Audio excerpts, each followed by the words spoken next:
Bonjour, bienvenue pour notre analyse du jour. On va se pencher sur un enregistrement audio qui donne une lecture vraiment très particulière de certains textes bibliques. Oui, tout à fait. Le but de cette source, c'est d'expliquer un peu la structure du monde spirituel, la place de l'homme là-dedans, depuis le début, la création, jusqu'à la rédemption. Mhm. Notre objectif, c'est de décortiquer cette vision, cette hiérarchie céleste, le rôle d'Adam au départ, sa chute, et puis comment la rédemption est présentée. C'est assez unique comme approche. Allons-y. Effectivement. Et d'ailleurs, la source commence d'emblée par poser une distinction clé tirée d'Hébreux 1, verset 7, pour bien comprendre sa logique. Ah oui, Il y aurait, disons, deux grandes natures d'esprit créées. D'un côté, les anges, qui sont comparés à des vents, et de l'autre, ceux appelés serviteurs ou fils de Dieu, qui eux sont comme une flamme de feu, un peu à l'image de Dieu qui est un feu dévorant. d'accord, donc deux types, les vents et les flammes de feu. Intéressant. Commençons par les anges alors. Les vents, quelle serait leur structure d'après cette source? Alors, pour les anges, la source s'appuie sur une lecture d'Ézéchiel 28. C'est un passage souvent lié au roi de Tyr, mais ici, c'est interprété comme décrivant un chérubin. Mhm. Et ce chérubin marchait sur 10 pierres précieuses. Du coup, la source en déduit que les anges, à l'origine, seraient organisés en 10 familles. 10 familles. Oui, 10. Et elle souligne le contraste avec les 12 tribus d'Israël, qui, elles, sont symbolisées par 12 pierres sur le pectoral du grand prêtre. D'accord, je vois le parallèle. Et on nous dit aussi que, lors de la chute, le diable aurait entraîné un tiers de chacune de ces 10 familles avec lui. Ok, intéressant ce lien avec les 10 pierres. Et l'autre catégorie? Les esprits, comme une flamme de feu, comment ils s'organisent, eux? Alors là, on se tourne vers Colossiens. Selon cette interprétation, il serait structuré en 4 rangs hiérarchiques.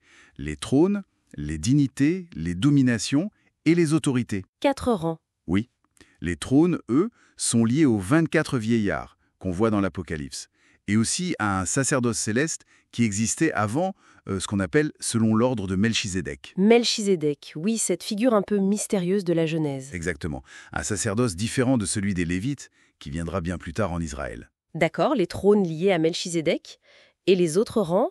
Dignité, domination. Alors, les dignités sont vues un peu comme un équivalent céleste des Lévites. Ensuite, et là c'est un point central de cette lecture, il y a le rang des dominations. Ah oui, D'après la source, c'est pour occuper ce rang-là qu'Adam aurait été créé. Le passage de Genèse 1, « Créons l'homme à notre image », qu'il domine, est lu comme ça. mhm. La création d'Adam, homme et femme, une entité unique, conçue pour dominer. Adam, homme et femme. Pour dominer. D'accord. Et les autorités, le dernier rang. Les autorités, ce seraient des esprits qui gouvernent les créatures sur Terre, les animaux, etc. Et ils auraient fait allégeance à Adam quand il a nommé les animaux, dans la Genèse. Je vois.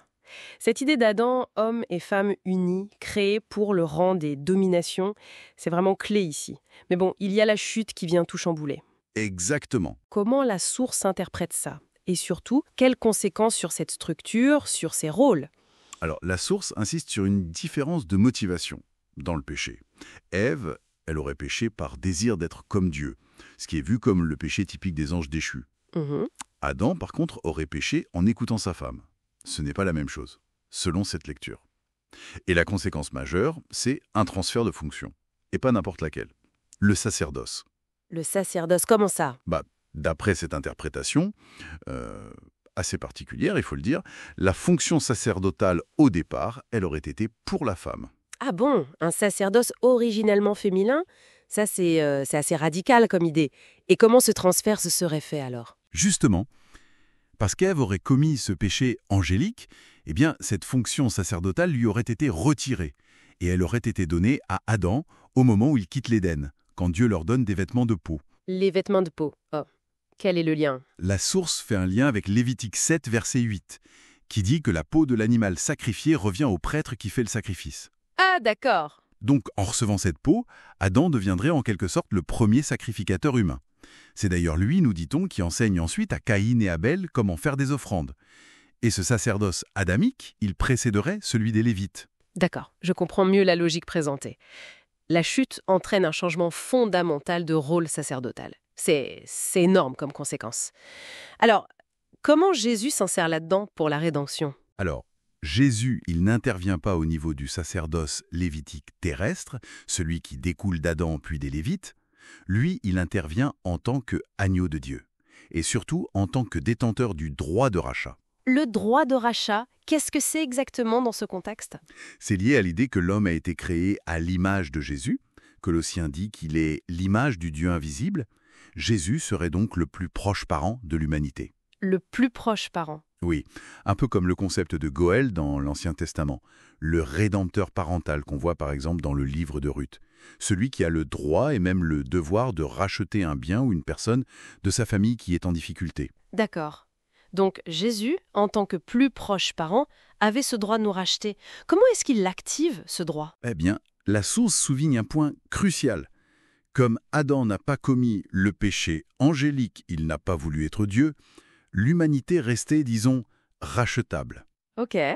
Mais pour activer ce rachat, il fallait une condition.